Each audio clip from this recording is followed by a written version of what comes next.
তোরা কালকে দেখিয়েছিলাম ডিম ভাঙছি, তো আজকে চলে এসেছি আবার সেই নদীতে মাছ ধরতে। দেখুন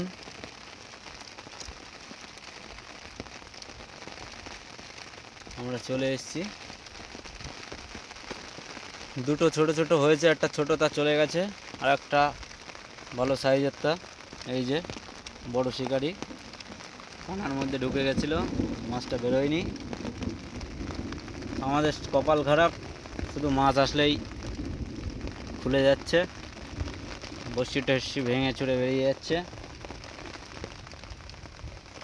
দেখা যাক কী হয়। বৃষ্টি শুরু হয়ে গেছে, আমরা ছাতা টাঙিয়ে বসে আছি, এই যে সব গুটিয়ে। দেখুন ওই যাক শিকারি আছে, হাত ছিপে মাছ ধরছে, ট্যাংরা আর পুঁটি। বিকাল পর্যন্ত কী হয় আপডেট ভালো হলে আবার আপনাদেরকে দেখাবো, সঙ্গে থাকবেন।